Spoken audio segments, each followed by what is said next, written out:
So, good morning, everyone. Thank you for joining us. I am Polly Wiegand. I am the Fire Projects Manager for the Forest Stewards Guild and the North Atlantic Fire Science Exchange. We're here today to talk about tools and concepts to fire the public. We'll run today from 12 p.m. to 2 p.m. Have a quick agenda here for everyone. Oops. Before the agenda, I just wanted to introduce Eric Evanson, my associate with the North Atlantic Fire Science Exchange. He is the man in the background helping to run the show today. He's our science communications specialist, and his email is there, but he is the one that helps keep us going on the backside, helps publish the research briefs and the student webinar series, as well as our newsletter.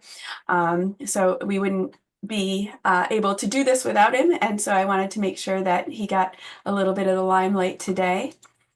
Our program agenda, which hopefully everyone received, looks like this. We're going to roll right into talking about fire ecology for fire-dependent ecosystems in Maine. And after John and I are done speaking, there'll be an opportunity for questions and answers.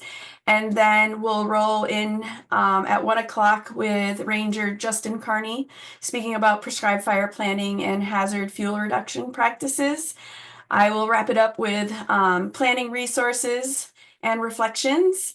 And then there'll be opportunity for additional questions thereafter. So as we roll through, feel free to put any questions that you have in the chat. We can move forward to help answering those questions as we go through, as well as use them during the periods between the presentations to ask them as well. So I just want to thank everyone that is participating and making this possible, including the Maine Forest Service, the larger Department of Agriculture, Conservation, and Forestry, the Nature Conservancy out of Maine, as well as New Hampshire Lands and Forest, and the Joint Fire Science Exchange Program, which is the larger funding avenue that carries the North Atlantic Fire Science Exchange Program. So with that, I'm going to turn it over to John Bailey. John Bailey is the fire management specialist with the Nature Conservancy and land manager out of Southern Maine. And he's going to kick us off with the fire ecology of Maine and the Southern Maine fire dependent systems. Turn it over to you, John. Thanks, Polly. I'm just going to get this full screen. Maybe. Can you see it full screen, Polly? Yes, you can. All right, thank you. Good morning, everybody, or lunchtime. I'm John Bailey with the Nature Conservancy. If you don't know me, I'm our fire manager and land manager in the state of Maine. We're actually going to travel a little bit around the state on some of these fire-dependent systems. So just going to kind of take you on a tour of some of the work and projects that we're doing with all our partners around the state. This cover photo here is pretty neat. It's the Wells Barrens Preserve down here where I'm based. It's an old commercial blueberry operation, so we're trying to maintain sandplain grassland. It's all a glacial outwash deposit, and so globally rare species are found at this site and fire dependent. This map shows where we're going to head. So we're going to go up to Appleton, Maine, kind of mid-coast there on the map with the fire for a cultural burn that we were part of last year. We're going to head up to Wells Barrens and Kennebunk Plains, and then down a little bit south as well to the Waterboro Pine Barrens, and then back up north to the Crystal Bog Preserve. Maine, the state of Maine currently, as stated, is the homeland of the Wabanaki people, the people of the Dawn, the Maliseet, Micmac, Passamaquoddy, and Penobscot, and just taking a moment to respect their homelands. As we continued our partnership with the tribal entities, TNC's kind of long history of dam removals on the Penobscot and other projects across the state, we were able to start evaluating resources on TNC preserves that are indigenous resources, whether it's ash trees, blueberry crops, or other native cultural resources. And this dialogue and trust and partnership building enabled us to basically provide training for folks to get indigenous people to get trained up on NWCG basic fire. And several folks on the call were on this burn last October. And we were able to implement a cultural burn with tribal members. And this is the site of the blueberry.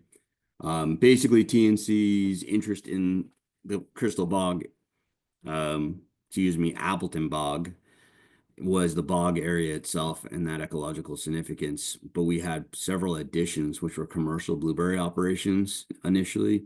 And the commercial entities decided, because of their base of operations and maybe the size of the blueberry, that they kind of wanted to let go of those lands. And so we were able to acquire them. Um, there's some photos from the burn day and from our indigenous partners' Facebook postings. Um, Very unique burn, and very like an amazing opportunity to be involved in and engaged in. So one of the highlights for me was it just made sense that we're partnering. There was a blessing at the beginning of the burn. There was a lot of conversation and kind of education in the process from our aspect of what we could bring to the table, and then the elements of the burn that we had to accomplish because of liability and our standards and the state standards as well. The photo on the right are three indigenous members, Amelia, Ben, and Alex. And although I was the burn boss, and normally you wouldn't take your newer fire folks to lead the ignition, well, Alicia was leading the ignition team, but having your igniters be new folks, to me, it made sense. It was a low complexity burn. It was very open. And it just made sense that the indigenous members led their burn and lit it. So it was a humbling and a successful day. Here's some photos from the burn from that day. Two subunits of blueberry barrens late in the season. Things were available, even though there was a little bit of moisture in the morning. Here's some video.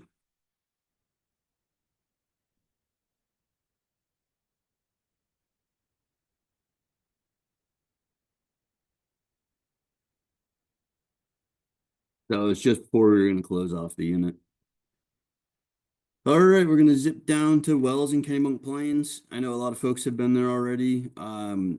This was the first Lands for Maine's Future project back in the early 90s with the Nature Conservancy and the Maine Department of Inland Fisheries and Wildlife, the local land trust, and the water company. It's the largest intact grassland that's protected in the state of Maine. And liatris, which is a purple flower, and I'll have some photos of that in a minute, is fire dependent. So without fire, it won't regenerate and grow. It won't add the nutrients back to the soil, and the soil and that thatch won't be removed, and the soil won't be open for a new seed bed. So fire is really important in this ecosystem, as well as the associated species like ground nesting birds that are also threatened and endangered. So the smaller map is our unit maps. It shows the different burn units, and we typically will burn a couple in each section, like a quilt work. And back in 92, that was one of the first TNC burns in the state with our partners. For the site, some of the management, we also received bill money last year, so we did a lot of this mastication work. There's a photo in the middle there that shows the density of the vegetation and how without the disturbance and mowing, we prefer a mow and then burn cycle. There's also this video of a drone. Let's see if it will do it. It just moves around, but in the back, it's untreated, unmowed, and then the front, obviously, it's been mowed. And then we'll cycle into those different units. The 2-track in the middle is a divider for the fire line. But that was a successful partnership with the 3 partners there.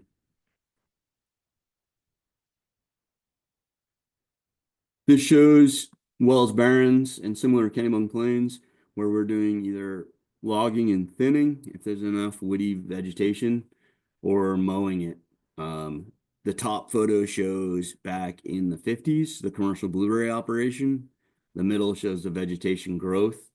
And then the bottom photo is a more recent photo, and it shows that same pine island that's in the first photo on the top. We left that for refugia and habitat. These are many of the species that are fire dependent, both at the Wells and Kennebunk Plains and Waterboro Pine Barrens. You got ground nesting birds. Literally, I almost stepped on that nest one day walking in a unit. Black racer snakes, vesper sparrows, the purple flowers, the liatris, the northern blazing star, all kinds of pollinators. The whole system is very unique.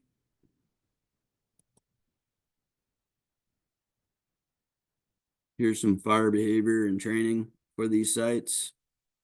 We hosted a Trex training exchange a couple years ago. And we were also using a lot of these sites to be able to, we'll black line around the edge, kind of like a donut, and then we'll burn out the middle for suppression training. Moderate to low intensity fire is what we're looking for at those sites. Now that they're more in the maintenance phase because we've been burning and maintaining them for years. Moving up to a little bit further north and west, up to Waterboro Pine Barrens Preserve. So this is also a globally rare ecosystem. Pitch pine scrub oak habitat. The red map is showing pitch pine predominantly across the site, and that's all glacial outwash sand, nutrient poor. There's communities around it, so we do fire breaks. The zoomed in map is a unit map, and that shows where the trucks can go, where people can walk, where a hose lay has to be, where trucks can't go. You can see some of the aerial thinning on that as well across those units. So we're doing a lot of sustainable logging and thinning in there also for southern pine beetle resiliency. One of the things about these sites with the homes kind of intermixed on the edges is not only do we want to keep prescribed fire in, but we want to keep their campfire out. So the fire breaks work in both directions, and the fire management reduces the risk of a huge wildfire because we're segmenting it into burn units, we're treating it and reducing fuels, but it's also keeping our fire in and keeping their fires out if they creep, which they have been and known to do in the past. The bottom photos show the thick density of the forest before treatment. In 1947, it was a stand replacing fire there, and all these trees grew up. It's overstocked and unhealthy. With southern pine beetle creeping, that's a infestation like buffet right there. So we're going in and we're thinning it, and that's what some of the photos look like on the right, and then from the air as well. And this is some good burning last year at Waterboro. Good smoke column going up and away. Good wide fire breaks. And the fire staying low because the trees are spaced out. Going all the way up north to Crystal Bog Preserve. This is an interesting one. Federally listed prairie fringed white orchid. It's fire dependent. If you look at the Google map down in the corner, you'll see all the pins. They're all Ohio westerly, it's found.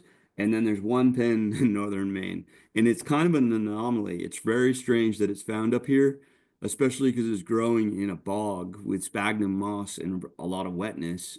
Where out west it's growing more in prairies and sort of drainages. But very different soil type, really unique. We think most likely lightning strikes, indigenous people, and then more recent history, the train going through there created fire disturbance and kept this population going. So in the 80s, several folks burnt this, and then we were able to go and burn Unit 1B, and it came out really nice. It was strange, like it was raining in the morning, the water table was relatively low, but your feet were still getting wet. We didn't want it with the sphagnum. If it's dry in late summer, that could burn super deep and be really problematic for months on end. And luckily, the water table was still not that low. The Maine Forest Service helped out with the airship and staff. as well as the railroad company brought in a utility track vehicle to move equipment in and out. But fire behavior was a little lively, and that's what we wanted, to remove basically any of that regenerating canopy in there. And we got some.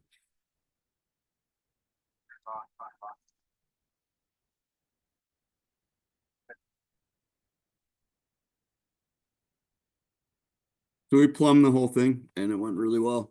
Unique. This is some of the monitoring we do. In the grassland, we do transects and percent cover. So we're trying to figure out before a burn and after a burn, what did we kill? What was regenerated? How much soil and duff reduction there was? That's relatively simple. We try to make it so that seasonals can do this work, collect this data, and then drive our management for the future. There's a pollinator trap. There's a southern pine beetle trap.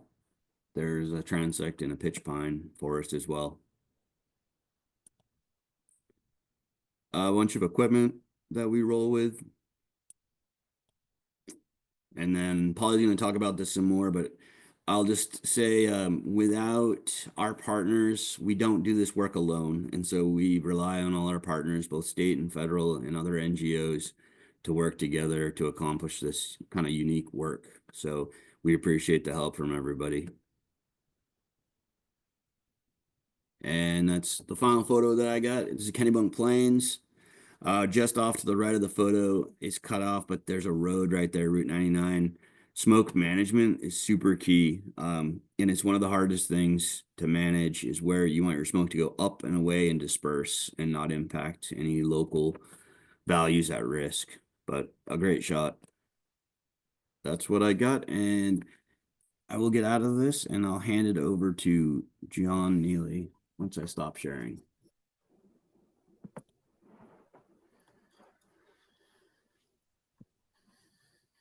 There you go. All right. Thanks, John. Yeah, my name's John Neely. I work for the state of New Hampshire as a community wildfire mitigation coordinator, helping towns look at ways to improve their resiliency to wildfires through a variety of different means.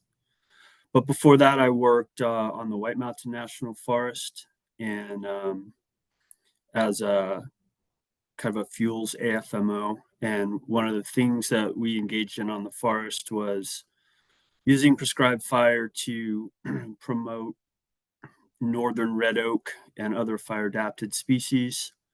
And so I was going to talk a little bit about how we went about it and what worked and some lessons learned.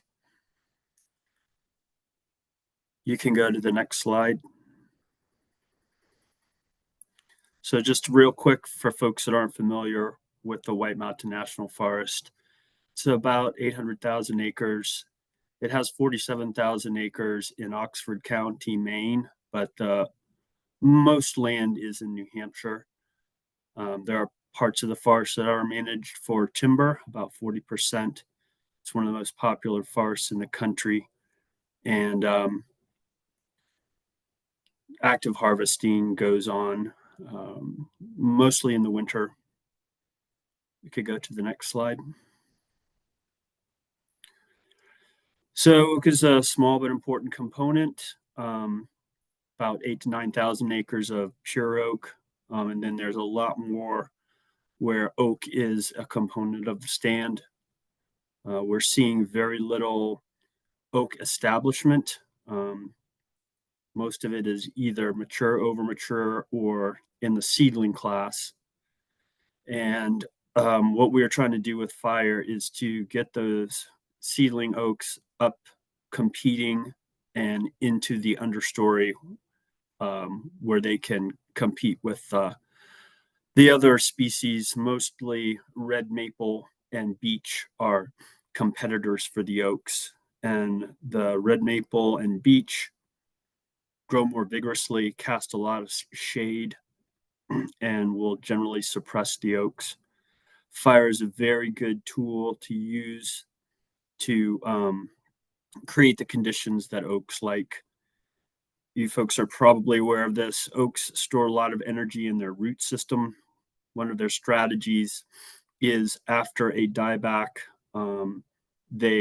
that excess energy in their roots allows them to shoot back up quickly, and kind of take control of the understory. Whereas species like beech and red maple, they put all their energy into their stems, into stem growth. And so when a fire comes through, wounds and kills these species, the beeches and red maples have to start from square one, while the oaks use that root energy and shoot up quickly. Next slide. So we started in 2004. We would use a combination of silviculture and prescribed fire to promote oak and pine regeneration. Oaks and pines are very often found together. Would mark 370 basal area, leaving a seed source, typically using shelterwood cuts. And then we would burn after the harvest, so we didn't have to be concerned about any timber defect caused by the fire. So 3 to 5 years after harvest, we would come in with fire and burn the units. And for the Forest Service, these are parts of large vegetation projects that are typically multiple thousands of acres. So within those large projects, we would key in on the oak habitat and look for ways to create the conditions that the oaks would like. Next slide, please.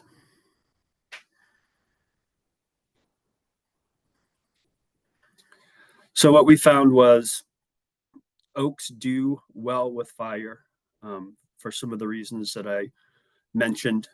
And we're looking to do a moderate to high intensity fire that is really going to take out that competing understory and improve light conditions, reduce duff depths, so oaks have an easier time seeding in and their roots reaching the soil that they need.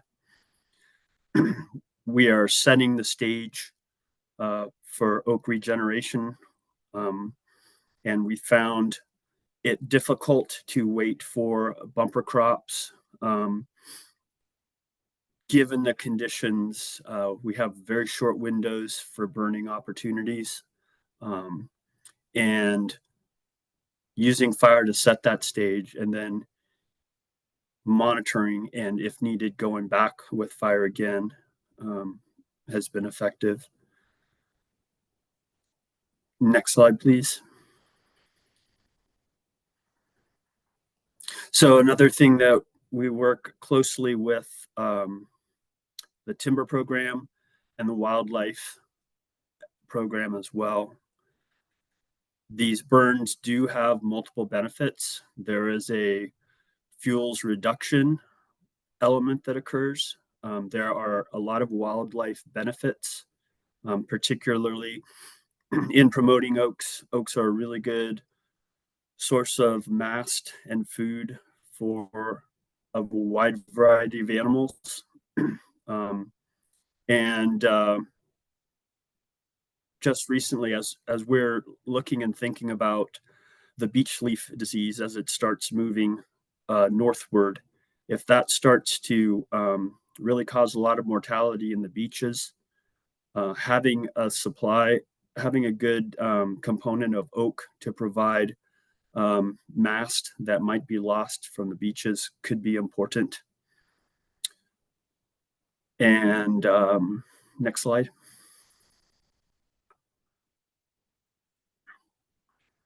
So just a few photos. Very small oaks can survive a fire. There's been some studies that said you need to wait until oaks are established, over 4.5 feet high with a 3/4 inch root collar. We found that much smaller oaks than that will survive a fire just fine. And you can see some of those photos are showing the smaller stem was killed in the prescribed fire, and then the live stems that you see grew from that dead stem. And from a silvicultural standpoint, a lot of times these oaks that are struggling in an unburned area, they are struggling to get shade and nutrients, and their form is often kind of twisted.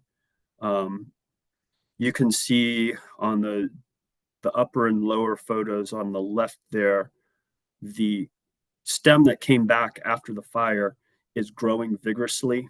It's growing straight because it doesn't have as much competition.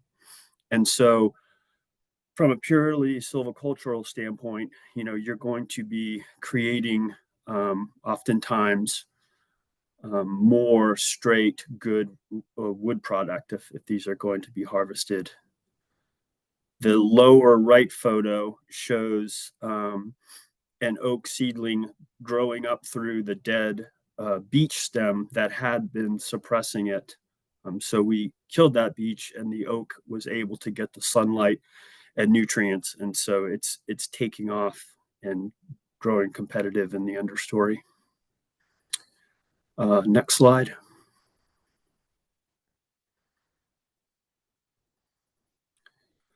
So as I mentioned, there are some secondary benefits.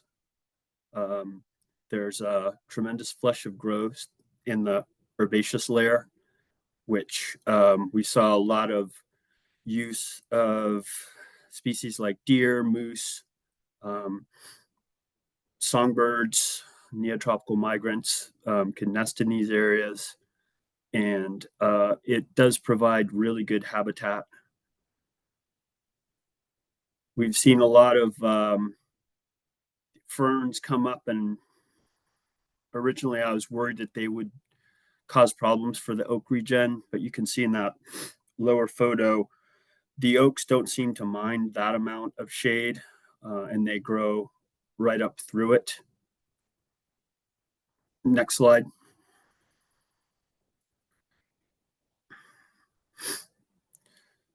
So these moderate to high intensity fires can also kill the mid-story trees like the red maple and beech that are putting down a lot of that shade and further increase light.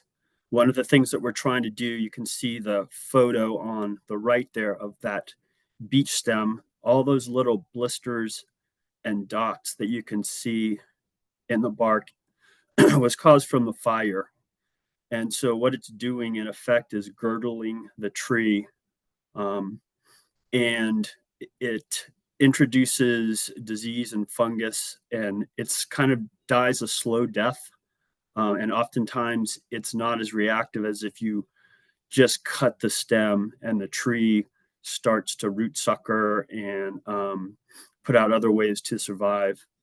So those little blisters are a good sign that you've gotten some good fire effects on that tree. The next slide, please.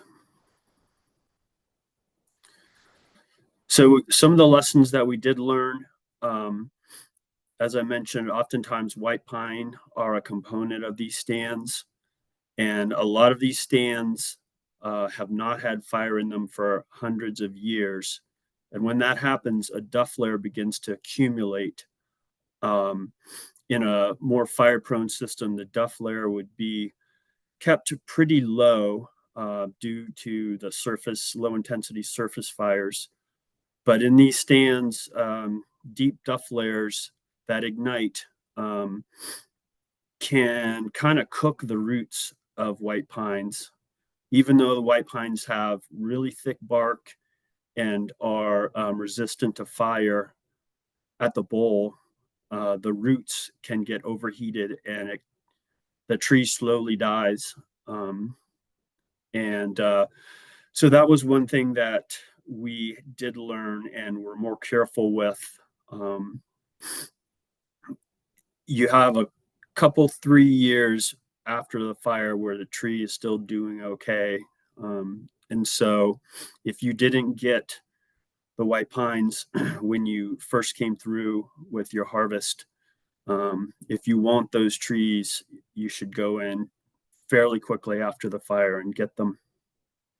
So you can see that pine, that's 7 years after a burn we did, and its bole is just slowly degrading.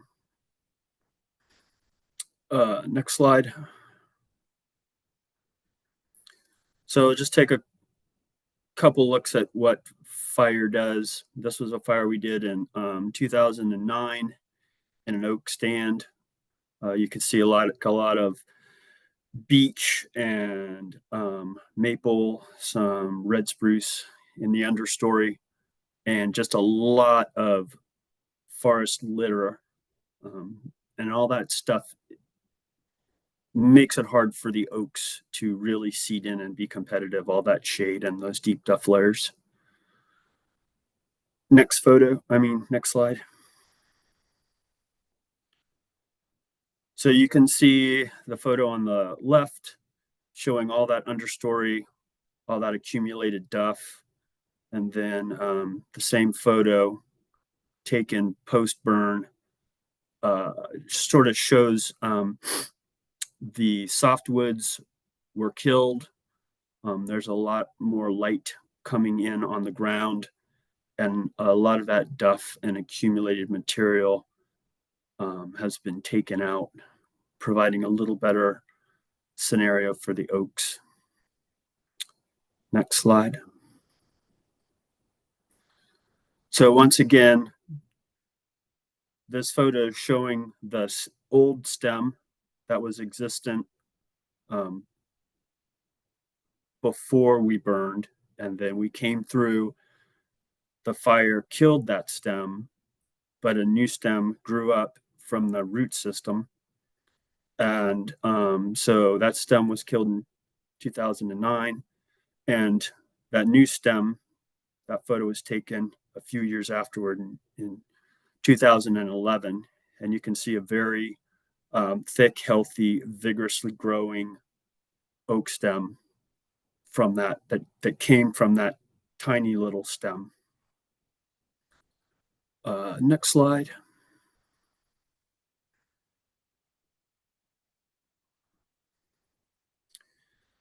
And then continuing to track these oaks, the red flagging is indicating red oaks that are competitive in the understory.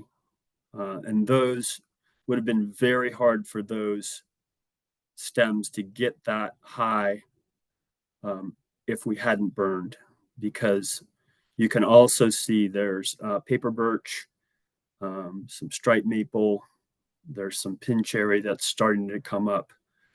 But if oaks get that couple few steps to grow ahead of the other species, their shade tolerance will allow them to continue to compete in that understory after a fire.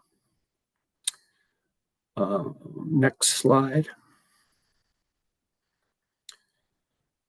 And then this is a photo of those same oaks a little bit later. They're still, they're growing, being competitive. They're starting to kind of develop crowns and take advantage of the light and nutrients that are coming down.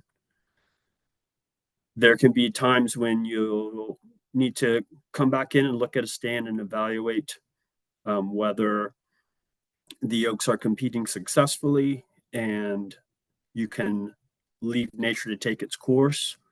Another option is to further release the oaks, either with mechanical or with another fire.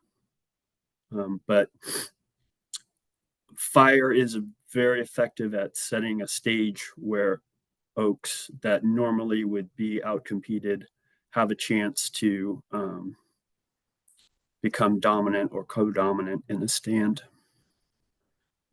Next slide. I think that's all I had. So thank you very much.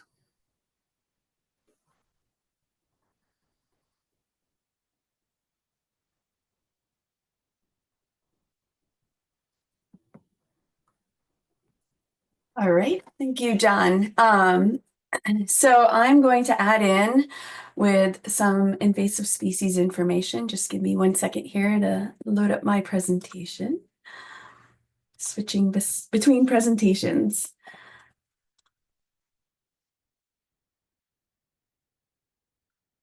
So I can say, as I load this up, as a individual that's helping others manage their land, of understanding whether that ecosystem is fire dependent or not is really driven by the soils and the species adaptations, which is why we had John illustrate the oak stands and the pine, the blueberry, the heath, and the grassland ecosystems, which are the predominantly fire dependent systems in Maine. And so in working with your clients and the public to decide, what they're looking to do is really going to be driven on whether you have the propensity or the occurrence and how abundant those fire dependent systems are, and developing a forest management plan that then would inform the prescribed fire management plan. And so I tie in this presentation here, share it, just this component related to the invasive species considerations. And so, oops, okay. When you're talking about putting fire back onto the landscape in many of these systems, and my experience is predominantly on Long Island, where I live. I've lived down here for 25 years and have been addressing the use of active forest management in the pine barren systems that haven't received any prescribed fire or wildfire due to suppression or active management that has made the forest significantly susceptible to southern pine beetle, climate shifts, and other challenges, diseases, and insects, as well as their decline. So we don't have the silvicultural driven management, more ecologically focused. But in that capacity, the lessons learned I have related to initiating prescribed fire or management is that generally you have to do some pre-prep before you're putting fire on that ground, in the form of that fire management plan reflective of your goals. But it's not just taking into consideration what type of management, but also taking into consideration of the species, including the invasive species that are surrounding that area. So looking at your goals of what you're looking to drive that system to and for what benefit, whether it's for silviculture and economic value, for recreation and hunting resources, or just general ecosystem health. Each one of those things is going to determine the direction of management that you're putting on the ground. And for some of these systems that haven't received management or fire in a while, you may need to be doing pre-treatment through mechanical thinning or mechanical management to rearrange the fuels or reduce those fuels. And so I put out there as part of that forest management planning, both for the public lands and the private lands, is to really take a hard look at those species that are non-native and or invasive in your region, because those systems that do require active treatment through fire are mainly disturbance dependent systems that are retrogressing that succession and driving back the woody species and their dominance to oaks and or pines, pitch pines and or grasslands. And that disturbance is having the same effect as the fire did before European colonization. The greater challenge that we have with invasive species now is that those invasive species are highly disturbance dependent, and they have a higher level of competitive ability than the native species that are also disturbance dependent. So taking and doing an assessment of what invasive species are surrounding your unit or your focal area, and identifying whether or not those species are going to respond positively to the disturbance that you're putting in, whether it's prescribed fire or mechanical, is really important. And that was something that we identified here on the island in one of our units where there was buckthorn surrounding the unit, but because the forest, the focal area for the forest and the thinning for southern pine beetle resiliency, that preventative thinning, followed by the fuel rearrangement for prescribed fire, inadvertently was the most suitable disturbance for expanding the buckthorn. So the buckthorn said, "Oh, thank you very much for that reduced understory and the open canopy that could drive and facilitate its invasion." So I offer up, I know that Maine is part of the IMAP invasives program, similar to New York. And on that website is the invasive species decision analysis tool that was developed by some of the colleagues here on Long Island with the Nature Conservancy. And this is a great tool to help identify it takes into consideration the species of concern, the mode of action for how that species invades, what its particular phenology is, or traits that make it super competitive and have the ability to invade. So it could be something like Japanese knotweed that has significant rhizomes. Maybe it doesn't spread as much by seed, but you're going to have a certain level of challenge to control that species by having to kill the underground thick rhizomes. It also look at whether it's an annual, a perennial, how much seed it's producing. It takes all of that into consideration, as well as the degree of infestation and how established that population is. And it runs it through this decision tree to help identify whether your steps of management, whether you're going to control or not control the species, and if you're going to control it, what is the effective way that you are able to actively manage it. And that control could be that you're going to eradicate it, a species that you just found and you can eradicate it because it hasn't fully established, versus contain, which may be what you're suited for depending on how abundant that species is. Maybe you can't fully eradicate it, but you can contain it by mowing it down and preventing it from setting seed and spreading, or if you can actively suppress that stand. So I offer this as a resource that you can find online. It's a very easy program that you can roll through, and it'll help identify based on the cost and by the species and its establishment on what level of consideration that you might move forward with related to the management outcome. So this has been really important. I've seen a lot of conservation practices, a lot of work and investment that have gone into trying to invest in eradicating or managing a species that is so widely abundant and dispersed that you can't effectively obtain your goals because the cost involved and the time involved outweighs the amount of resources that you have to reach your end goal. And so that may be something to consider when you're putting disturbance back into these disturbance-dependent systems, whether you're doing prescribed fire holistically or you're only doing mechanical management. So the other concept related to invasive species and management that I wanted to point out is that there is a lot of different research, especially in the Western United States, related to looking at the impacts of invasive species. So when you think about fire and invasive species management, there's kind of a divide between those concepts. And the research that's been happening in the Western United States relates to the invasion of the invasive species into the system and how that species affects the fire behavior and the fire regimens. So if you're familiar with cheatgrass, Bromus tectorum is an annual grass that has been facilitated in its invasion in the grassland areas in the Western United States because it's changing out the fuels to finer fuels, and it's been altering the fire frequency and making the fire regimen return on a much more annual frequency, reducing the fire effects by burning very quickly, but not very severely. So it's not having as detrimental effects on the ecosystem that it otherwise had in the past.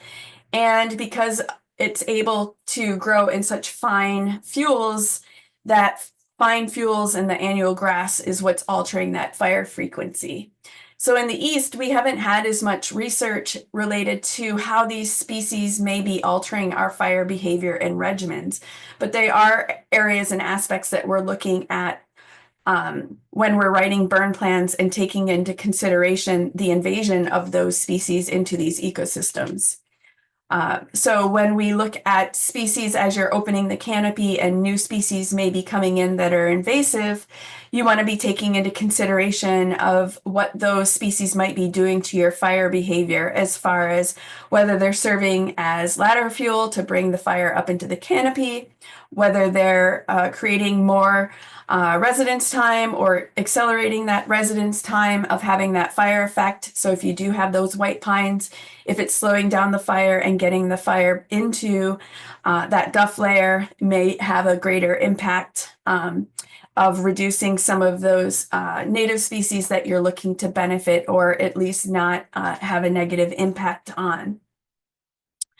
The other aspect that needs more research related to the fire effects is really considering species like buckthorn or Lespedeza sericea. Are those species that are occurring within our ecosystems that I would also offer, like the bush honeysuckles, that by putting fire or disturbance on the ground are then facilitating their invasion. And so I offer up the Lespedeza sericea, or the Japanese Lespedeza, or Chinese Lespedeza, Asian Lespedeza, that actually is facilitated in its invasion, similar to what John was sharing, is it doesn't have anything to do with the fact that the species is native or non-native. It's the fact that it's how the disturbance is impacting the species and their particular adaptations. So in similar fashion, where John was highlighting the benefit of fire, of reducing the understory and the overstory, both for the oak, opening up the niche and opening up the sunlight and access to the sun resources, as well as really reducing nutrients.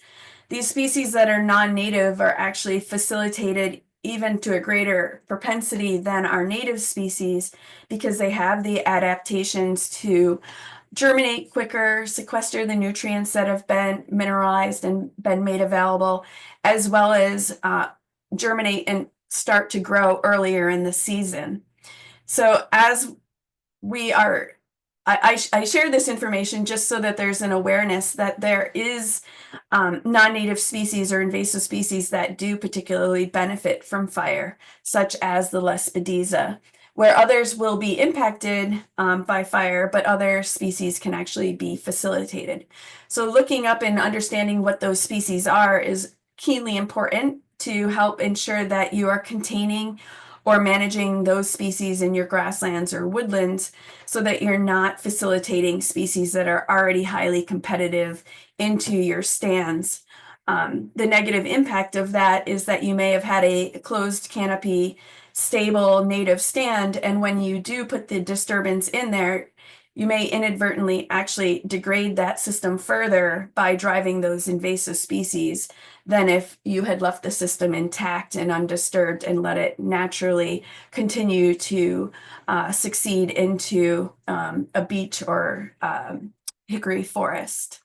So there are some resources and more research that are coming out that I offer here on the National Invasive Species Information page, as well as work that's being advanced by the Northern Research Center. They're also looking at the facilitated way of putting prescribed fire on the ground, of controlling insects like spongy moth and spotted lanternfly. So looking at those different resources is a great opportunity to gain further information. And then for those that aren't familiar, the USDA has this great database called the Fire Effects Information System, and you can look up different species, native and non, and see what research has occurred out there, and it's collected within this database. And so you can look up specifically the ecology of these species, as well as the fire effects and the management considerations that can help you inform general management, as well as management of putting fire on the ground in association with those systems. And because we are lacking in federal lands, a lot of the focus has not been on our native flora. So if you have the opportunity when you are doing fire of working with the university and other researchers and to capture this information related to the fire effects on invasives and non-native species as well as our native flora so that it can help inform this database. That's a great opportunity for us to further get the information related to this flora that's not evenly distributed across the United States. So I'll leave it there and open it up for questions. Stop share. See about what we need to buy for the York Fire Academy. So I would open it up and take pause at this question at this time. We have about 10 minutes. If anybody has any questions, just raise your hand and we can call on you and you can ask your question. I know people must have questions. If not, I will ask one.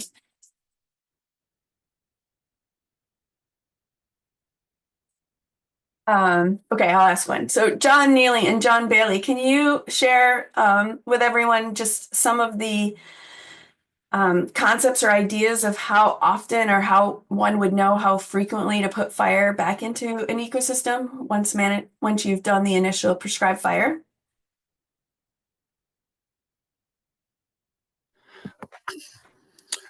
Yeah, for the oak stands, it is monitoring comes into play. You do want to go and see, measure the response. I don't have specific numbers like you want to see so many stems to consider it a success or not. But your objectives for what you're looking to get, that's kind of what you're basing your response off of. Multiple fires can set the stage even better. And if it didn't work out the first time, a few years later, come back in with fire. I noticed you really can't tell how you did, at least until 5 or so years after the fire. That's when you really start to see the effects and impacts of your burn.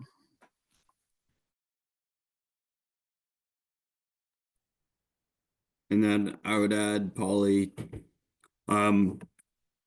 same deal, monitoring with all these sites. And we have the baseline standardized monitoring so that you can figure out how much in the grassland or blueberry barrens, we're looking at what was the severity of the fire and what was the duff reduction. And so we do multiple transects across with that frame on the ground, percent cover. So how much blueberry, how much woodland sedge, what does the species make up? Every fire with all the documented conditions that we have, the outcomes are going to vary because it's nature and the weather and the fuel moisture and the ground moisture. Having those baseline data of like, what do we see? And then going out there and evaluating that on what the best time is to enter, whether it's spring or fall, looking at seasonality.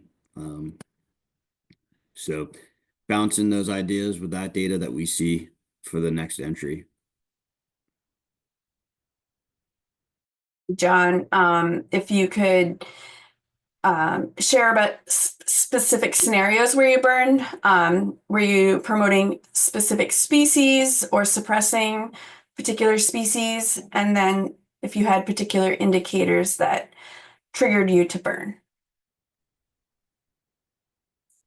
So for the grasslands, maintaining those, we're trying to keep it open. So ideally a 3-year cycle would be ideal to get in return interval, although the realities of the amount of units we have to treat and the amount of equipment and time and the burn windows, that becomes a wider window. So we end up having maybe 4 years or 5 years, depending on rotation.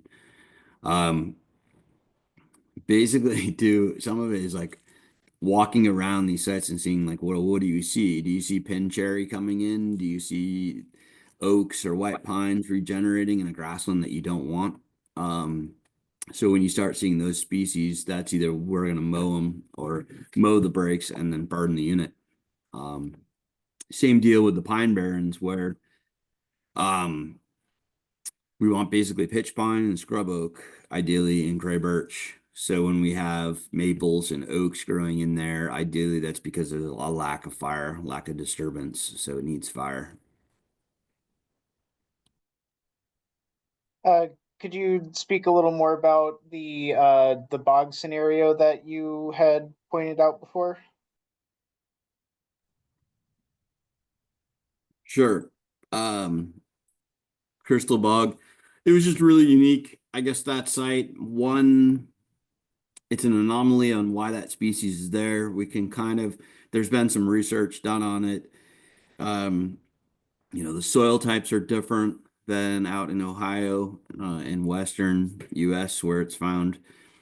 But a lot of the research had been done out in Ohio and out west that it was fire tolerant. So knowing that the population had dwindled to literally tagged specimen species out there of like 12 or 13.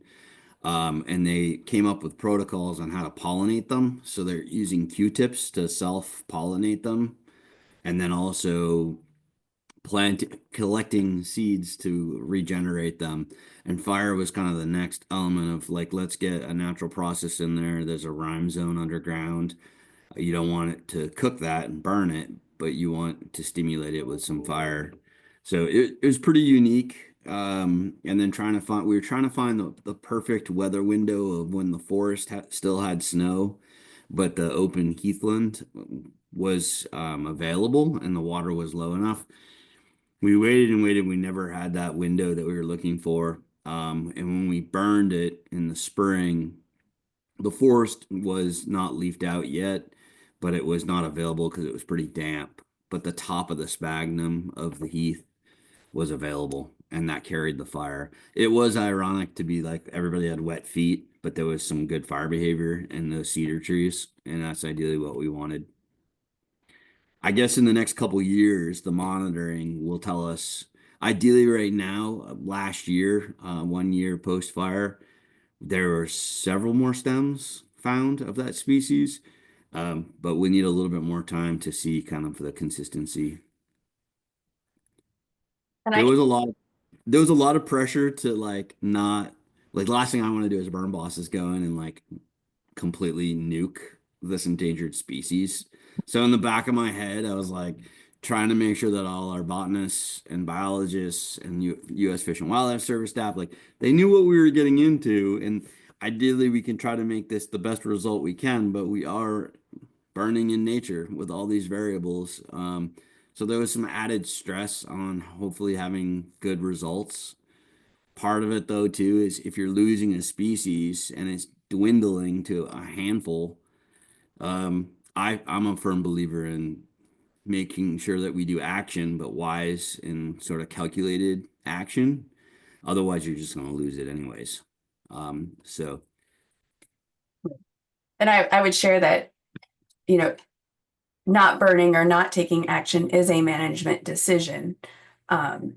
So, it has its trade-offs, as John is alluding to. So we try to point that out, that that is a management decision.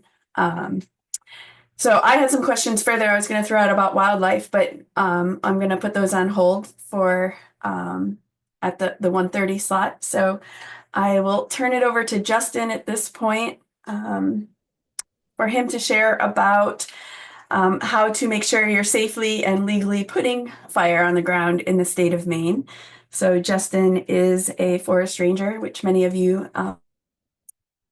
from Forest Service. So take it away, Justin. All right, can you hear me okay, Polly, and see this screen fine? Yes, yes. Yep, you're good. Just check here real quick for the.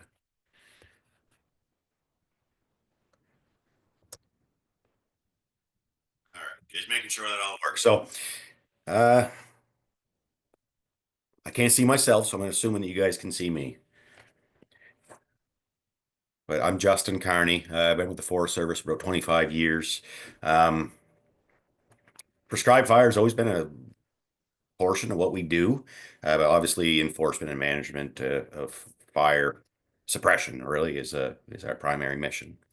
Um, when I think back, we had one community in particular that was just there was a big rash of fires. It was fairly common to have 20 to 30 fire starts a day in this one community, and we aggressively went to that area and patrolled heavy and wrote up summonses um, and it changed behavior, the human behavior of, I mean, many of you may remember, but I remember as a child, it was routine. You'd have a good burn day, and everybody in the community would just go out and light their field on fire, and they weren't following necessarily rules or regulations. They were just lighting things up in order to kind of get that fresh green annual grass coming back up, and that incurred costs for the communities for suppression, injury, potential property damage issues. So anyway, we aggressively prosecuted people in that community, and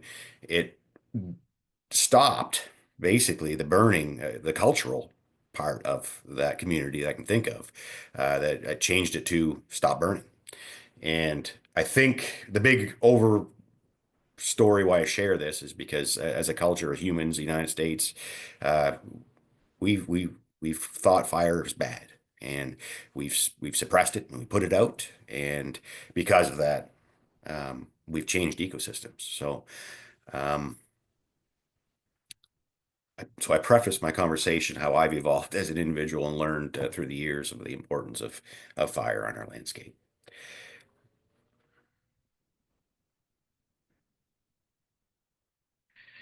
So as regards to prescribed fire, we have always done prescribed fire to a degree. Most of it was just hazard mitigation. So in training, that would be the kind of the biggest reason for doing it. Um, that top left picture that you see, that was actually management. That it was done in conjunction with IF&W in Ashland. It's an island. That's kind of me walking out there with some fire. Upland bird habitat.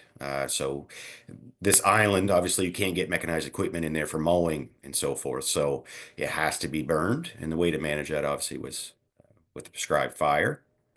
Kind of a cool program that we work with those folks in IF&W. We don't charge for our resources, our equipment, our manpower, but we also do have trained firefighters that we utilize to do these burns. They do come at a cost, and with IF&W, rather than paying for the tractor and the mower to go and conduct this work, what they're doing is they're paying our, I'm gonna call them call when needed firefighters to help implement the burn itself. It's kind of a neat in their regard, pretty easy, I should say, for them, where they just tell us what they want. We go in, we do the burn plan, we put all the resources together, and one of their representatives review it with us, and then we kind of get to it, and they have to be on site as well. Uh, some of the other pictures you see here, the lower left and center, that's Carson Hartman. I almost think that was more out of state fire.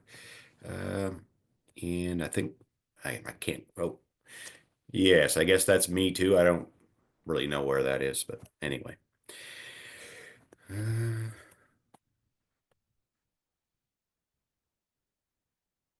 Is it not changing? All right. So we do burning not only here but abroad. Uh, I guess some of our Rangers, our Type 6 engine that was the Huron National Forest. On the left side of the screen, that's a pretty intense grass burn, I believe in Michigan. The guys helped out with last year, the year before. Um, all right.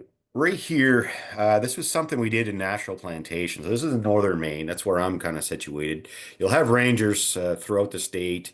Alicia Black has really propelled our program forward, I will say, for the better. Um, but this here example was a bit of an experiment, I'm going to call it. Um, we did multiple burns with this company. It was Seven Islands Land Management Company. The first one we did, those folks was out near Clayton Lake. So you're talking 60 miles or so of dirt road in order to, this is not that burn, but anyway, to get to that location. So it gave us a lot of logistical challenges because the remoteness of it. But what they did is they wanted to, they completely clear cut a couple of lots, and they had two lots that were cut at the same time. And all of the slash still remained, no stems remained, but just a heavy slash component. And their intent was to burn one and leave the other one as a control site to compare what the results would be with having fire on the landscape. The other add-on to this is they were looking at other options to getting rid of that slash and what can you do as other means besides spraying, and how much time does it benefit you? These seedlings without having that slash in the way, can they take off that much quicker? And how many years does that save that land management company to be able to come back in and harvest that material? So, how many years are you saving by getting rid of that competition? And what we did is we burned off that 20-acre block, left the other one, the control intact. And then they went and broadcast seed. So rather than putting in seedlings in the ground, they just kind of went out like Johnny Appleseed and just kind of threw the seeds into the air, and where they landed, and they cover cropped it with some barley to kind of help. And the seedlings popped up, and they actually come up pretty quickly, which was good. And then we got drought. That was in 2020, and they all withered and died. So they ended up having to go in after the fact and plant seedlings. But that was the idea behind it. We were seeing, because it's much more cost effective for the landowner just to be able to have seeds rather than to germinate rather than seedlings. So flash forward, this national plantation burn, same idea. One control, one sample. The difference here was this was really close to Portage Lake. A lot of infrastructure. There was two major sawmills in relatively close proximity. Route 11, when you're looking at that bottom left picture, was directly to the right. I was standing on Route 11. You have power lines completely encirculating this. That Route 11 is a major corridor to go all northern Maine. So, there was just a lot more to it in regards to, public perception and impact. The center picture on the left is the control. I had the management company establish a dozer line to separate the two. And the right side is obviously the burn.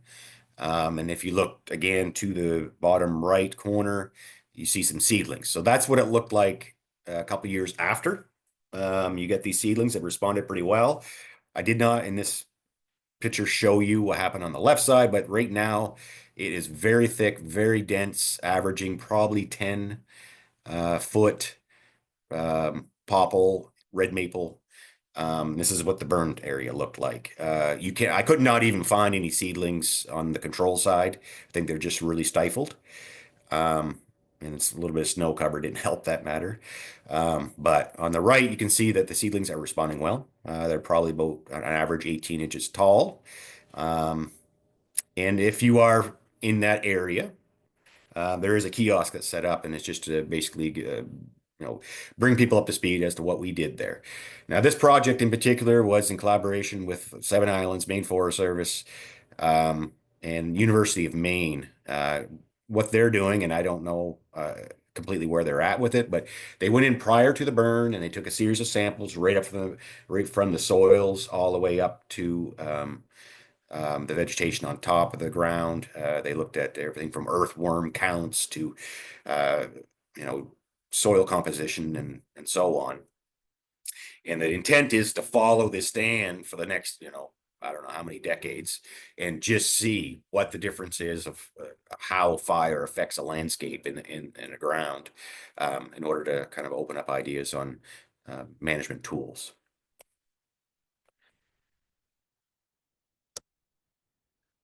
Oh, did I skip something? No. All right.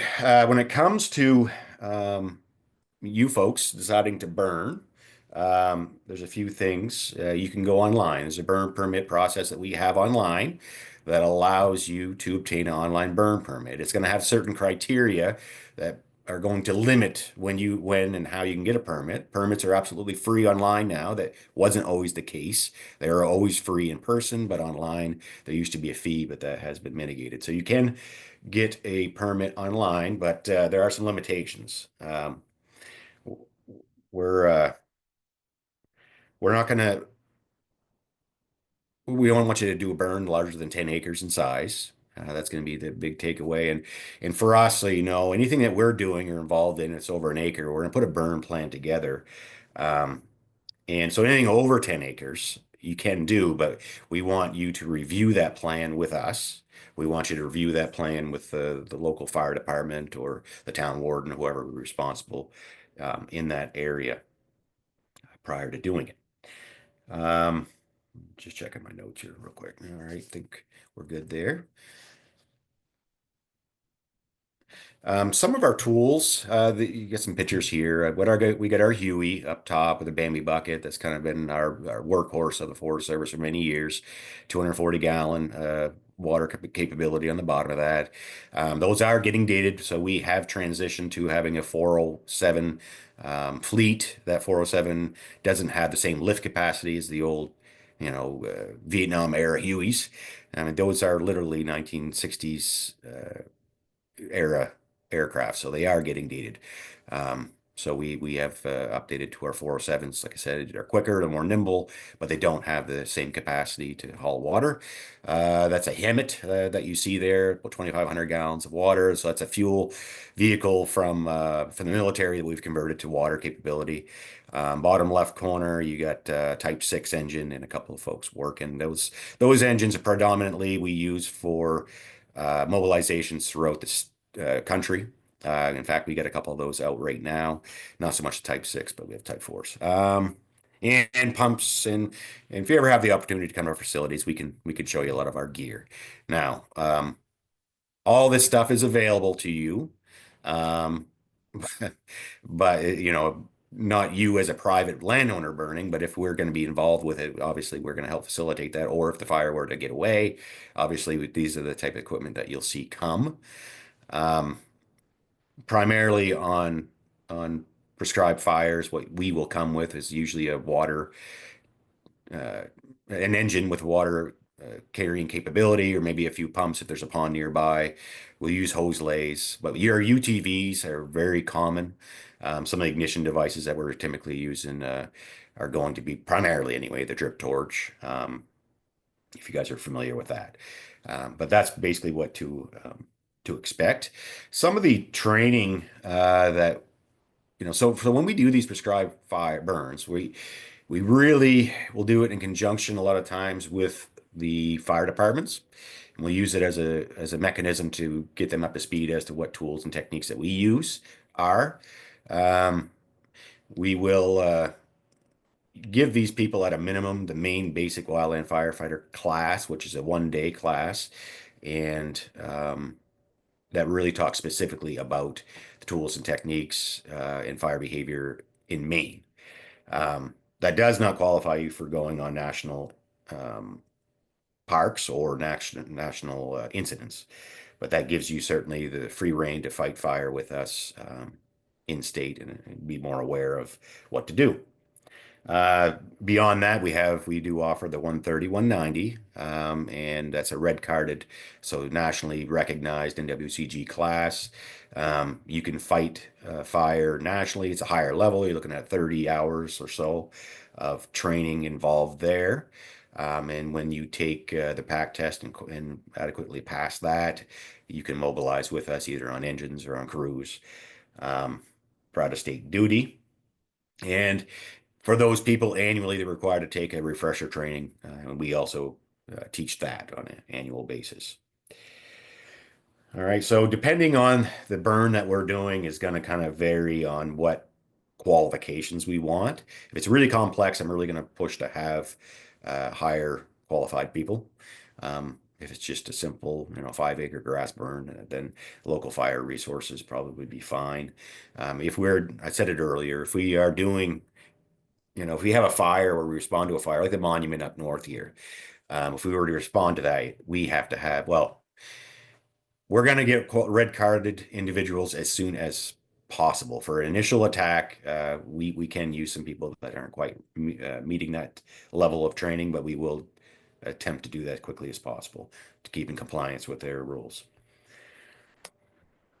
All right, so real quickly here, the prescribed burn plan that we put together, now we've mirrored, and when I say Alicia has spearheaded a lot of this, it used to be a couple pages long, our burn plan. It wasn't as quality as it is now. This really, this has always been in the back of my mind when I was kind of cowboying around the county, burning stuff. I was like, man, there's liabilities, right? Both for the landowner and us. And I, I feel a little more comfortable when I go through these process that I'm covering, dotting all the I's and crossing the T's. So just real quick, the burn boss is who's going to be in charge, and they're going to sign that. But it's also and complete the burn plan. It's going to be reviewed by a supervisor and also the fire department, town warden, and landowner, of course. So at a minimum, these plans cover the physical location, a checklist of go or no go, any maps. It'll indicate sensitive areas, any maybe resources. It could be physical resources of firefighting suppression, or it could be ponds and wetlands and so forth in the vicinity. And we're also going to share smoke impact maps. So we'll run these simulations in order to anticipate potentially what areas may or may not be hit or impacted by smoke. Obviously, the one I talked about earlier next to Route 11, that was we did not want to smoke out Route 11, so that was really part of the plan. We wanted to have the correct wind direction on that. Complexity analysis, that does is it's just a bunch of a checklist. So it minimizes the fire from escaping. We obviously we want to minimize firefighter exposure, and their safety is always paramount. Any values at risk is going to address any objectives. Are they attainable? What are the mitigation strategies should there be at risk? Emergency contact information, the unit description of the size and fuel characteristics, overarching objectives. So you as a landowner is going to work pretty aggressively with us or the burn boss in developing what specifically you want to meet at the end of the day. And see if this is the best. Do we go mechanical, or do we actually burn? Can we meet that? Any funding resources that might be out there, we'll talk about in the burn plan. Any spot weather forecasts, of course, that's standard.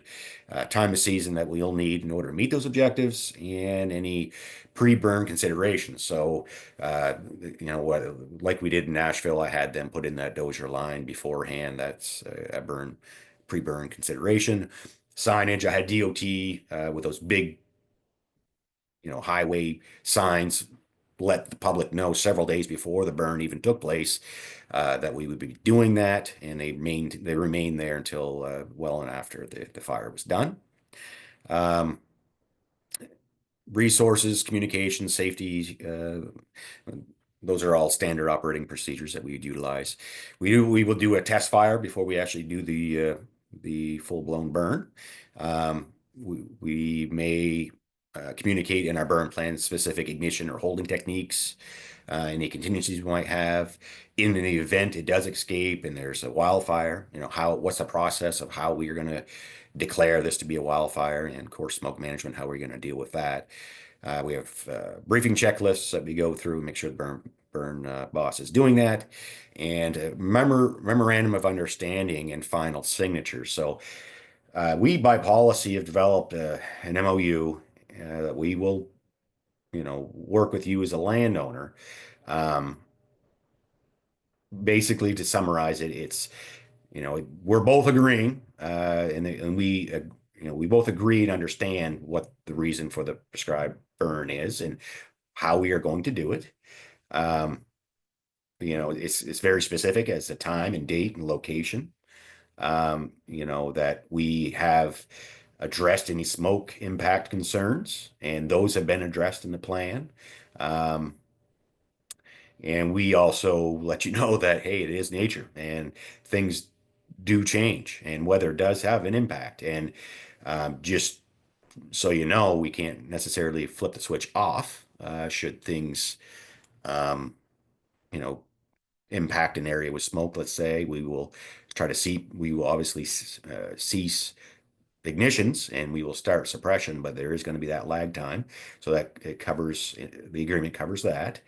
Um, uh, and then basically in the end, it talks about, and I'll read it, the landowner is responsible and liable for any damages caused by the prescribed fire operation. Both parties recognize the prescribed burning as a management tool brings risks. However, both parties agree to work together to mitigate these issues. So, and there's a place at the bottom where you'd have to sign it, and we would sign it, and there'd be, I know that's a lot, but just the liability is a thing in this world. So I just wanted to share that. All right. So you as landowners, what should you anticipate having to do? Uh, you may be required to conduct any pre-burn work. You will have to obtain a burn permit. Now, that can either be in person or online, depending on the scenario. You're gonna you're gonna work with cooperators to build the objectives, as we spoke of earlier. Communicate with your neighbors. That's a big one for me. I want you to talk to your neighbors beforehand and uh, let them know what you're up to. I can think of one example where that communication I was told took place. We were getting with all resources there, getting ready to burn. I double checked because the way the smoke was going to roll that day, it's going to impact the neighbor. The neighbor said, no, absolutely not. I don't want that impacting my house.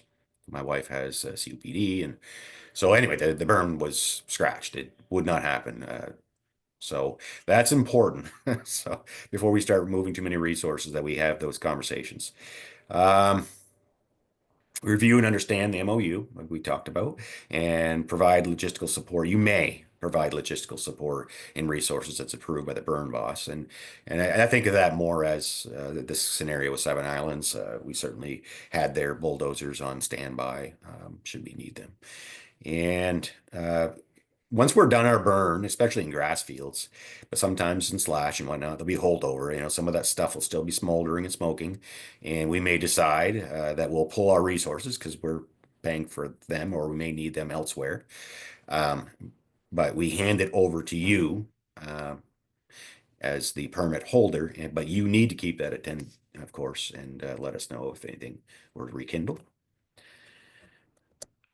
So the laws that's going to really pertain to you as a landowner, a permit is required for out-of-door burning, and that's not a campfire. Those have a different set of rules, but for obviously a prescribed fire, you're going to need a permit. Um, Prohibited materials would be a law that would come into play. You didn't tell us about this large stack of tires out in the middle of the field, and obviously that would be prohibited materials. Failing to extinguish. So we leave our resources and we leave you in charge of it. And then next day, another ranger drives by and sees it still burning and you're not present. You could be charged with failing to extinguish. Production of a permit, that's only in organized towns. You actually physically need to have that document with you. So if you're doing prescribed fire on your property, you need to physically have that permit in hand. And red flag warnings, we are not going to issue a permit at all for anything on a red flag warning day. So lastly, they kind of wanted me to talk a little bit about the wildfire risk assessment. So all forest rangers can conduct hazard assessments. It could be of your home or your camp. Basically, what we're determining is how likely your camp or home will burn should there be a forest fire. We're going to give you these results. We'll email them to you, come out into a nice, pretty form. So this is a screenshot kind of the first page and the last page of the summary that we have. I believe it's a 7-page document. We're measuring everything from the roofing materials to screens to the siding to defensible space. So how much vegetation, how close it is in proximity, what are those species, are those flammable species, will they carry, well, you have wooden fences that are going up to your structure, are there open decks where debris litter can accumulate, or is it a place you're storing a bunch of dry wood? All these things we're taking into how close you are to fire suppression resources. All those things kind of get tabulated, and it spits out a risk level of low, moderate, high, or extreme, and it gives you mitigation strategies of what you could do to make your home more survivable. So that's free, and it's something we offer, and a ranger can certainly go um, anytime that you need to conduct that assessment. Beyond that, we have CWPPs. Those are community wildfire protection plans, and those um, they're a community-wide plan, and it could be a whole township, or it could be just a landowner or a camp association, even maybe around a lake or something. It could be just a smaller group, but it's more broad. It's not a single CWPP for a single land ownership. It's multiple people. And what we're doing there is assessing with this risk assessment over a broad area. And we're coming up with mitigation plans and strategies, but it allows these landowners that in that community access to certain programs that we have, like brush chipping. We have a chipper and a truck and a crew that can do that. Maybe it's some burning stuff. Maybe it's some harvesting or thinning activity. But there's avenues there anyway to save community some money by having a CWPP. And maybe it's just your local fire department can say, hey, look, we're at high risk, relatively high risk of wildfire transferring into the WUI or the wildland urban interface, and we need more pumps or we need more gear, and it's a good supporting document to help obtain that funding. All right. I talked pretty quickly, but I think that's the end. I'm gonna stop sharing here. Great, thank you, Justin. And so if a homeowner or someone on this call did and next steps, they would reach out to their local regional forest ranger to initiate that process of planning. Yep. Yeah. Yeah. If you go on maine.gov, you're going to find where your burn permits are, and you're also going to see different districts and areas that's going to help kind of figure out who you need to talk to in order to get that face to face with that applicable ranger. Okay. So let me throw up my presentation here for next steps. All right. So to wrap it up before we get into more of the questions, is really the next steps as far as how we can tie all this together, where you can find further information, both training for yourselves and training for the general public that are interested in utilizing prescribed fire as a forest management technique. I will put it out there that the work and all of the different strategies that we are putting forth is really the foundation of the National Cohesive Wildland Fire Management Strategy here that identifies these three focal areas by which we advance the work that we're conducting, is ensuring the resilient landscapes through active forest management, conducting and advancing the fire adapted communities by ensuring preparedness through planning through the CWPP, the Community Wildfire Protection Plan, the home assessments, the wildfire risk reduction, and then as the forest rangers and the emergency services provide, is that when a wildfire does occur, of providing the training and the safe response to help protecting the communities in implementing those wildfire prevention, those wildfire suppression strategies. And then the fire adapted community framework here is just different ways in which this is a dynamic process that the Nature Conservancy and the Fire Adapted Learning Network advances of different practices and areas that you can utilize for ensuring the fire adapted community platform within your neighborhood. And Amanda beat me to the punch in the comments, but I know that we're putting up a lot of resources. We're referencing a lot of information. NAFSE is currently working Service to create the equivalent of this introduction to prescribed fire in southern ecosystems. We're access of developing that for the Northeast. So that document will be forthcoming. And within the, for this summary, for this workshop, excuse me, we're also going to provide a PDF summary of all of the different references and information related to how you can put fire on the ground within the state of Maine. Everything from the training, the reference organizations and documents, the National Cohesive Strategy, down to the smaller details of where you get your permitting. And all of that will be summed up and be published through the Maine Prescribed Fire Council as a how-to that can be a supplement that follows this introduction to prescribed fire ecosystems. So we'll be publishing that sooner than the larger introduction booklet will be developed, but that will be provided shortly after this presentation.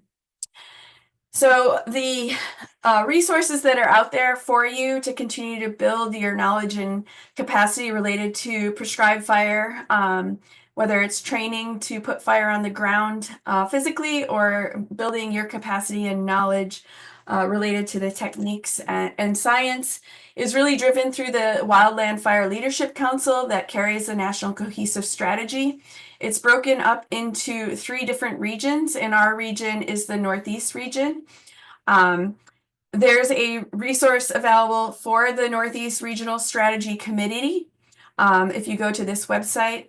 And then you're also welcome to join if you email Larry Mastick at the Northeast Cohesive Strategy at gmail.com. They meet every second Thursday at 2 p.m. And it's a great opportunity just to find out where the regional trainings are occurring, what new information is out there related to fire and wildfire. So to register for. The Fire Science Exchange is our governing organization and program that is federally funded, and the Fire Science Network provides they provide funding to the Fire Science Exchange Network, which is what NAFSE is, the North Atlantic Fire Science Exchange. We are the entity that administers the program in the Northeast, and but we're one of 15 to 16 different entities across the United States that helps distribute information on advancing fire science to help inform management. And so you can approach us at any time if you're looking for a presentation or information, and that is how this workshop got put together. Was Alicia saw the value and need for this workshop, and we worked together to produce and deliver that for you. One resource that the Greater Fire Science Network can provide you is if you go to this QR code, you can get their Flash Friday e-news related to fire science in the United States. And then here's the link to our website. So again, QR code, we will put some information in the chat to directly connect to our website. But we publish regularly newsletters. We will be posting this recording, and we've posted past recordings of all the different trainings and information that has been delivered through NAFSE. We also have research briefs that summarize summarize advancing published research into a short and succinct brief for your use that can be also found on our website. We also publish partners information as far as programming and hiring. So it's a great reference if you would like to look at our website. We also put out newsletters every couple weeks that give you updates as well. So the Forest Stewards Guild is the nonprofit that I work for that carries part of the contract for the North Atlantic Fire Science Exchange, along with the Northeast Forest Fire Protection Compact that carries Eric's time. And so under the Forest Stewards Guild, the Guild is a national nonprofit organization that puts out a wealth of different resources and also provides membership and contacts for certified foresters that are advancing work that is focused on sustainability. So these are some of the examples of documents that you might find of value by going to the Forest Stewards Guild website. And then more formal trainings. I'm just going to roll through these. They are listed in chronological orders as far as what's upcoming. But really the intent here is, these different trainings that can help you put fire on the ground, whether it's yourself or your clients and constituents. So the North Atlantic Fire Science Exchange, starting just next week, will be offering our student webinar series. So you can sign up for those. And the first one is directly applicable to this topic, the effects of silviculture prescribed fire on northern red oak regen. On the northern limit, there's also reconstructing fire frequency and chronology in pitch pine and table mountain pine, which is Pinus pugens. And then wrapping up with unraveling the role of plant and soil fire feedbacks that drive forest mesification and climate resilience. So mesification is the development of more moist soil regimens due to the lack of fire and the succession into from pine to oak to maple and beech forests. If you're looking to get training and qualification to participate in wildfire or prescribed fire, we have the York County, Maine Wildland Fire Academy that's happening in June. And you can email firetrain@yorkcountymaine.gov to get information. We're just finalizing the details on that, but that's a local training academy. Then the Forest Rangers, the Maine Forest Service, offer their training academy June 20th through 22nd. All of these trainings at York Fire Academy and the Maine Forest Service are either low registration or free, and they are available to the public or government staff, and start from the very beginning classes all the way up to building your capacity with portable pumps and wildfire chainsaws and the UTVs. For all the land managers on this call, this is a great resource that is being offered online this year, is the Northeast Midwest Prescribed Fire Science and Management Workshop. The July 8th through the 10th is when it'll be occurring. The 8th and the 10th will be online, and then the 9th will be a field trip that will be, I believe there's maybe one occurring in Maine. I'm not sure yet, but if you go to the website, again, there's a nominal registration fee, but it provides great access because it is online this year. And this has really been, for me, one of the best resources that I had in building my capacity for prescribed fire management and connections with science. And I attended the first one that helped build my capacity and securing this job with NAFSE. I helped coordinate the second one, and now NAFSE, Eric and I are both helping coordinate this third offering online. So very strongly recommended to engage in this as a land manager to build your capacity for prescribed fire. Come July, the last 2 weeks in July, we will be hosting through our Southern Pine Beetle Working Group a update on all things Southern Pine Beetle.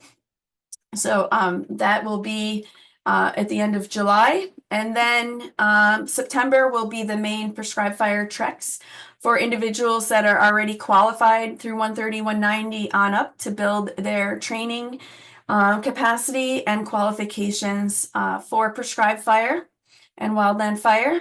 And that is being hosted by the Maine Prescribed Fire Council and its partners. And NAFSE is hosting a fire and fire history workshop this fall. So that'll be forthcoming. And then the Society of American Forestry is hosting their national convention this October. And the different fire science exchanges are hosting a presentation/panel discussion on fire as part of that, if our proposal is accepted. So with that, I'm going to open it up to questions and stop sharing. And then I have a bunch of references I can add in here. but we have about 20 minutes left for questions. So I offer it back out to anyone if you have any questions on any of the information that Justin or I shared or that John's shared prior. I know that there's a bunch of questions that were asked in advance, but if you would like to ask those questions, I open it up to you to initiate that. Otherwise, I will follow back up and ask a couple of the questions that were put in the question section when we were coordinating this. Anyone? Don't be shy. That's what we're all here for. Ask those burning questions that you have. What did we not cover? What further questions do you have for us?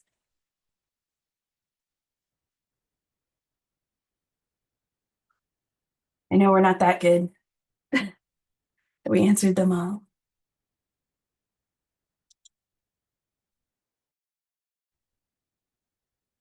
Anyone? It's a quiet bunch today. Well, I will bring it back around to wildlife. I know that one of the primary questions that was put out there was, how do you manage for wildlife or mitigate the impacts to wildlife? John, do you want to talk a little bit about that, or I can interject as well? I can start, and then let other folks follow as well. I guess from our perspective, when we're burning, in the grassland, one example is we avoid ground nesting season. So June through mid-August, we're not burning, and we're trying not to mow or prep the units at that point to minimize our impact. So thinking about the species and their natural process, and breeding seasons and whatnot to minimize the impacts there. And then just a general operational tactic, because a lot of the public will be like, well, don't you kill Bambi and all the bunnies, the fluffy bunnies out there when you burn? And we're not. The tactic that we're typically taking is we start a test fire in one corner and we anchor it in, and then we progress down each flank and fill the middle in. So you're not just spinning around and choking everything off and trapping it in the middle of the unit and then having it just rage together. That tactic can be used for certain things, but ideally you want what we call it a residence time. You want the fire to go slow and consume fuels and cook the trees that we don't want. So that's a big one, is operation and how you ignite it. Your paintbrush, your drip torch on the ground, you can really manipulate the rate of spread, where you want the fire to go. And the animals, either naturally, we have had turtles and black racers, they just go underground. They naturally know what to do as well, or they go out of the unit. We've seen deer jump out of the unit and whatnot. So, yeah. What I'll is pass your it on. nesting period, John, up in Maine? Normally, like, we're trying to avoid impacts on the grassland between like mid-June and mid-August, depending. The seasons are getting longer because it's getting warmer and the snow's coming off quicker. Right. But that's typically, and IFNW and TNC do bird counts out there, so we're collecting data. And some of the other ways that have been successful for managing is, especially if you're in the restoration phase, which you may have to manage more intensively. You might need to mow more vigorously or put fire on the ground. In those time periods where the wildlife is using it, is perhaps excluding the habitat for a time period. So proactively removing it and doing the active management so that you aren't having a negative impact on that wildlife, but still achieving your goals. And the other is, putting fire on the ground early in that season where you're trying to balance the growing season burn, which is impacting the woodies once they have broken bud, is that a lot of those ground nesting birds will re-nest. They'll put a second clutch in if it's early enough in the season. The other aspect of management is recognizing whether it's for flora or fauna is that we're managing for the population and not for individuals generally. And so, acknowledging that there, is going to be some loss, but as John mentioned, there's tactics that are used to help ensure the ability for the fauna to be able to move so that you're not entrapping them, burning at a season where you're not impacting critical life cycles, and also providing benefit for the greater habitat and for those species, and recognizing that some may or may not be lost. The other aspect is that in these disturbance dependent systems, the wildlife are attuned to fire and have adapted to fire occurring on the landscape naturally. And so a lot of these species do have particular adaptations to either protect themselves from the fire or flee from the fire based on their reproductive staging and or when they are reproducing.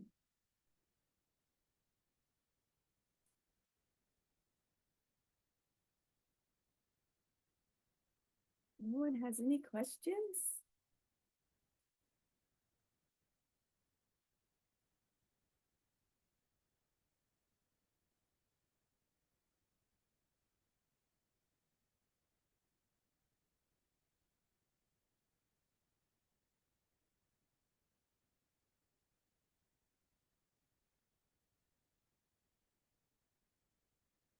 No one.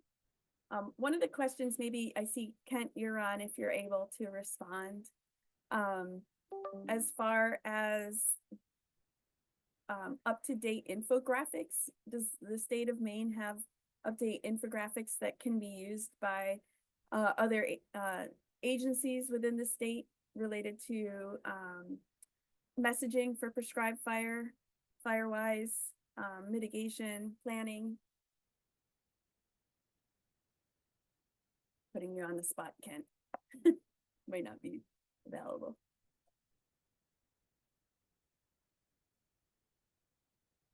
Polly, I think you need to speak up. It's hard to hear you. Okay, thank you. Go for it, Jared. If Justin is still on, I was just curious, would we be able to tag along with one of the rangers when they know they're going to be doing one of those fire assessments? I'm really interested in seeing that and getting a feel for what that established, application puts out for fire risk and under what conditions. Yeah, you're talking about the structure assessment, I assume. Yeah. But yeah. Just do you know who your local ranger is, or they maybe? Yes. I deal with them not infrequently, so I'll just be in contact with them. Yep, we all have it right on our phone. It's a pretty, it's not labor intensive at all, or no organization really needed. Just pretty casual. If we can take a look at a specific structure and then walk through it. The assessment itself probably takes, depending how much talking there is, but generally 15 minutes or so. And do they need, Justin, do they need to have the, they'll just use your own survey 123? They don't need to have that on their phone? Correct. Yeah. Yeah. And then we just, once we're done, we just email it to whoever they want. But it's more, sounds like this example is just more for just awareness level. But yeah, just an example that we could use and walk around and tell them what we're looking at. It's pretty easy flowing. So. And yeah, you guys have a great setup there of using the ARC online with the survey 123 of able to quickly put it right into your digital device, capture that information and communicate it as you shared with the homeowner or the recipient of that information rather than having to do it on paper. Oh, you froze up, Holly. But that program, I was actually part of that initial program. I think it was like 2001, and yes, it was all paper, clunky, but we've come a long ways. Paul, are you still there? Maybe. Am I back? I hear you now.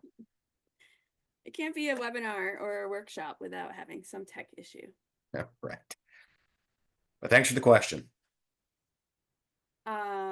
One of the other questions that was out there was related to, and I'll throw this out to John, the carbon dynamics related to prescribed fire versus wildfire.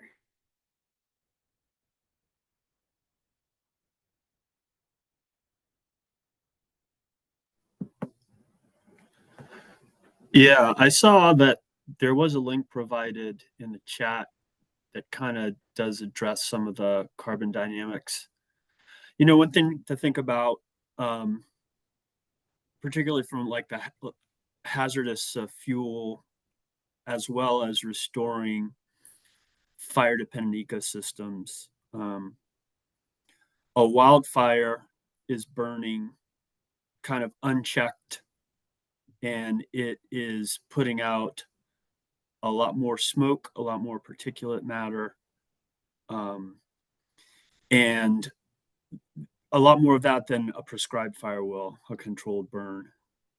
And with fire in these fire dependent ecosystems, you're really restoring and improving ecological function and creating a healthier all over habitat with fire. So, you know, there are going to be trade-offs. There have been some really interesting studies done on how carbon is absorbed after a fire and how sort of the rejuvenation of the landscape helps to lock in carbon. But I think it's kind of like one of those developing questions. But there has been some good work done that's showing that, you know, prescribed fires aren't creating really poor conditions for carbon storage.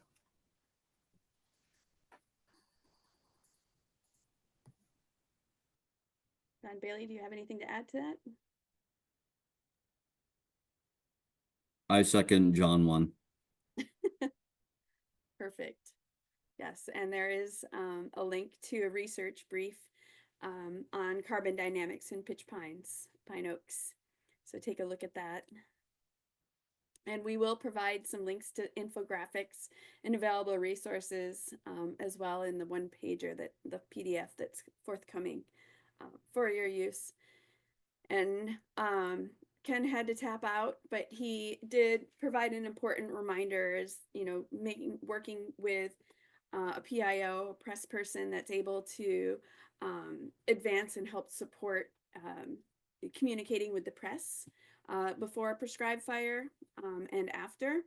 And so engaging with individuals, whether it's through the Maine Forest Service or other Maine agencies, organizations that are comfortable in communicating with the press and the public ahead of time is greatly advantageous to gain the public's awareness and support, so that they're not just surprised that there's smoke in the air, especially. There was another question from Claire. Where's the wildfire risk assessment survey for New Hampshire folks? So John Neely, I'll leave that to you.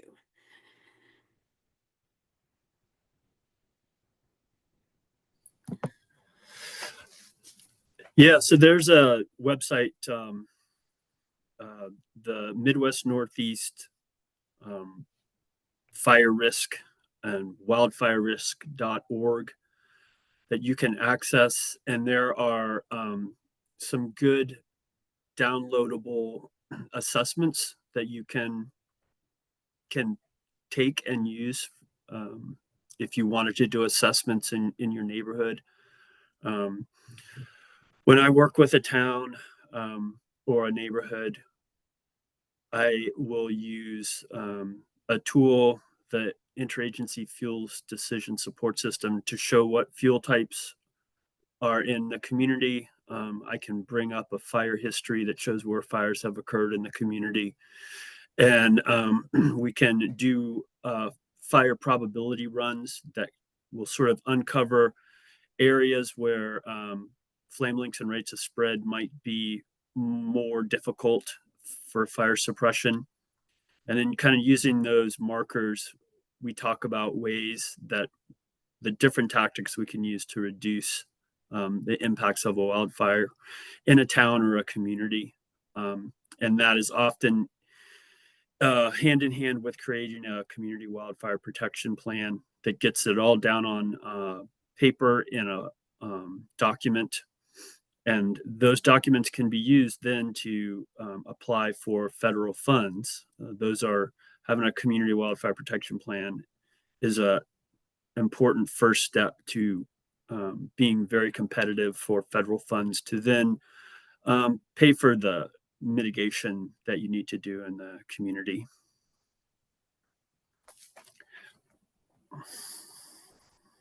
Thank you, John. And I did put the link to that in the chat. All right. Well, we're rolling up on the hour. Any final questions? Did I miss anything that came through? Eric, did you notice? Did I miss anything? Okay. Nope, everything looks like everything's been covered. All right. Final call for questions. Nothing. Well, I want to thank John Bailey and John Neely and Justin Carney for your time and and sharing your expertise and knowledge to putting on today's seminar. We will have this downloaded and posted to our NAFSE website if you'd like to forward it on to anyone or review it again. And then we will also forthcoming have the summary document that details a lot of the information that was covered today as far as resources.